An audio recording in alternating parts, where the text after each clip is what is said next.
Hello friends, ഓണമൊക്കെയല്ലേ വരാൻ പോകുന്നത്. അവിയലില്ലാതെ എന്ത് ഓണല്ലേ. അപ്പം നമുക്ക് ഈ ഈസി ആയിട്ടുള്ള അവിയൽ ഉണ്ടാക്കുന്നത് എങ്ങനെയെന്ന് നോക്കാം.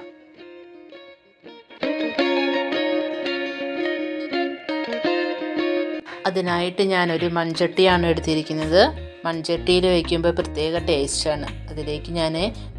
ഇതിലേക്ക് ആവശ്യമായ കുറച്ച് വെള്ളവും ഉപ്പിട്ടിട്ട് മുരിങ്ങക്കോലാണ് ആദ്യം വേവിച്ചെടുക്കുന്നത്. അതിന് കുറച്ച് വേവ് ഉള്ള കാരണം ആദ്യം ഞാൻ മുരിങ്ങക്കോൽ ഇട്ടു.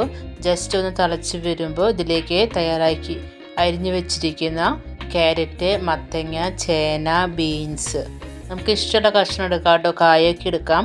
ഞാനിതൊന്നും എടുത്തിട്ടില്ല, ഇത്രയും മാത്രം ഞാൻ എടുത്തിരിക്കുന്നത്. ജസ്റ്റ് ഒന്ന് ഇളക്കി കൊടുത്ത് മൂടി വെച്ച് നമുക്ക് ഒന്ന് വേവിച്ചെടുക്കാം. ഇനി ഇതിലേക്ക് ആവശ്യമായ അരപ്പ് തയ്യാറാക്കാം. 1.5 ഗ്ലാസ് തേങ്ങ എടുത്തിട്ടുണ്ട്. പിന്നെ 5-6 ചുവന്നുള്ളി, 5 പച്ചമുളക്. ആദ്യം ഈ പച്ചമുളകും ചുവന്നുള്ളിയും കുറച്ച് തേങ്ങയും കൂടി മിക്സിയിൽ അരയ്ക്കാം. അതിനുശേഷം ബാക്കിയുള്ള തേങ്ങയും സാദാ ജീരകവും ഇട്ടിട്ട് ജസ്റ്റ് ഒന്ന് ക്രഷ് ചെയ്താൽ മതി കേട്ടോ. നന്നായി അരയാൻ പാടില്ല. അപ്പോഴേക്കും ഇത് വെന്ത് വന്നിട്ടുണ്ട്.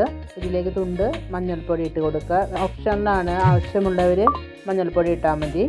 ഇനി നമ്മൾ അരച്ച് വെച്ചിരിക്കുന്ന ഈ തേങ്ങ ഇതിലേക്ക് ഇട്ട് ജസ്റ്റ് ഒന്ന് ചൂടാക്കുക. ഒരു 3-4 മിനിറ്റ് ചൂടാക്കുക.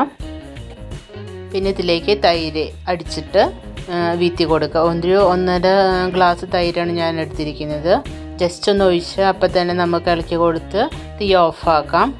തിളയ്ക്കേണ്ട ആവശ്യമില്ല. ഇത് മൺചട്ടിയെ കാരണം തിളയ്ക്കുന്നത്. തീ ഓഫാക്കിയാലും തിളയ്ക്കില്ലോ. പിന്നെ നമുക്കിതിലേക്ക് വേപ്പില ഇട്ട് കൊടുക്കാം.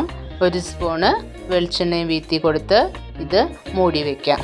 കുറച്ച് സമയം കഴിഞ്ഞ് നമുക്കിത് ഉപയോഗിക്കാം. ഇത് മൂടി വെച്ച് 5 മിനിറ്റ് കഴിഞ്ഞിട്ടാണ് തുറക്കാൻ പാടുള്ളൂ. എന്നാലാണ് നല്ല അവിയലിൻ്റെ മണം വരുള്ളൂ കേട്ടോ. ഇത്രയും ടിപ്സ് ശ്രദ്ധിച്ചാൽ മാത്രമാണ് നമുക്ക് സൂപ്പർ ടേസ്റ്റ് ആയിട്ടുള്ള അവിയൽ തയ്യാറാക്കാൻ സാധിക്കുക. വീഡിയോ ഇഷ്ടമായ ലൈക്ക് ചെയ്യണേ.